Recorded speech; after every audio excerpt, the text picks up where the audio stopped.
Samahan nyo nga kami ni Ate Ivana Alawi na magluto dito sa akin dream kitchen na talagang hindi nga lang kami nagluto kasi napakarami nga namin pinagagawa.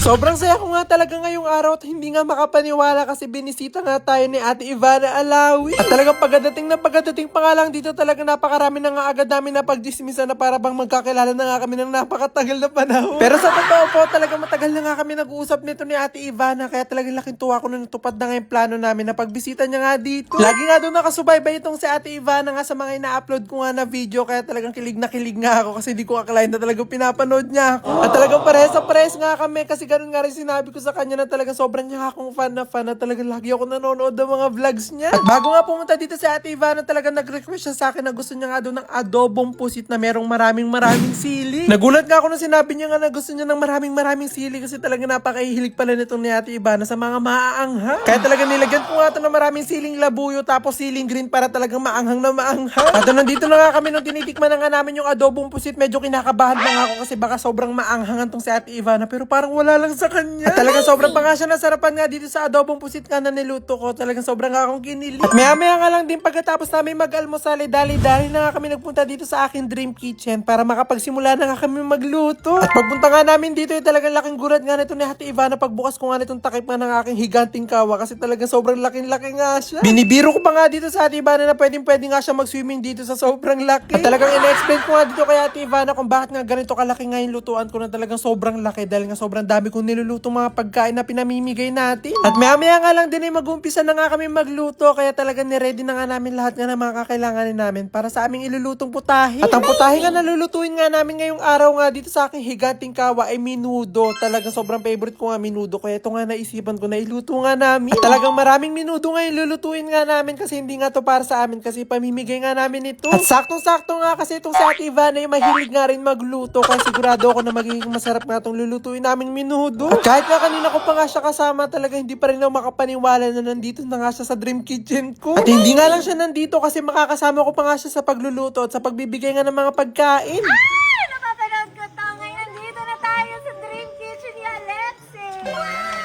At talagang sobrang nga nakakatuwa kasi talagang kitang-kita ko nga sa kanya na talaga mas excited pa nga siya sa akin na magluto dito sa dream kitchen ko. At habang mag-umpisa na nga kami dito na magluto talaga nadidistract talaga ako dito kay Ate Ivana kasi talagang sobrang ganda niya pala talaga sa personal. Yung ang ganda-ganda niya na nga kapag pinapanood mo siya tapos magugulat ka pa na mas maganda pa pala siya sa personal. At isa nga rin po talaga sa hindi nga alam po ng mga nanonood talaga sa akin na matangkad po talaga ako sa totoong buhay kasi kapag may nakakita sa akin tao talaga nagugulat sila na bakit daw ang tangkad-tangkad ko tapos sa video parang ang liit ko. Ayan, ito na po ang pruweba na talaga matangkad po talaga ako kasi mas matangkad pa ako kay Ate Ivana. At ito na nga po, piniprito nga lang namin itong patatas hanggang matoasted nga siya habang hawak nga namin yung beef. At talaga nag-thank you nga rin ako kay Lord kasi sobrang ganda nga ng panahon nga ngayon na pagpunta nga ni Ate Ivana talagang hindi sobrang init, talagang mahangin at hindi nga uulan. At after nga po namin maprito nga itong patatas, sinunod na nga namin ipiprito nga itong carrots. At nung natapos na nga maprito nga yung patatas at carrots, ay nag-umpisa na nga rin kami ditong mag-gisa. Nag-gisa na nga kami dito ng bawang, tapos sinundan na nga rin namin itong sibuyas, tapos isusunod na nga rin namin itong karne.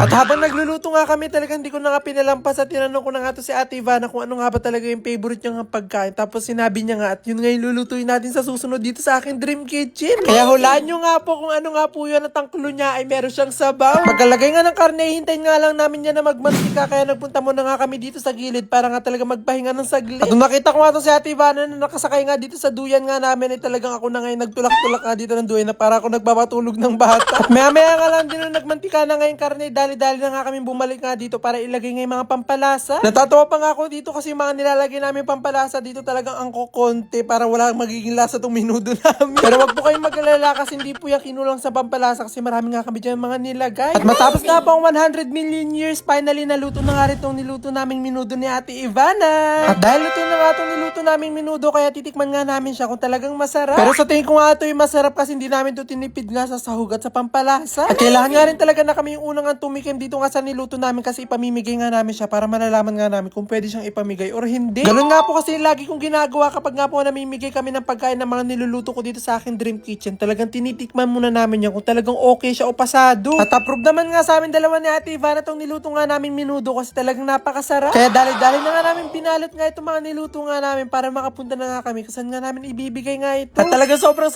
saya ko nga talaga sa mga oras nga na to kasi makakasama ko nga si Ate Ivana nga sa pag-share nga nito mga pagkain. pagkain. At kung gusto nyo nga po talaga mapanood nga lahat nga po na nangyari dito, kasi napakarami pa nga namin pinuntahan ng mga lugar, napakarami namin ginawa. Panoorin nyo po sa YouTube ni Ate Iba na talagang doon nyo po mapapanood lahat. Amazing!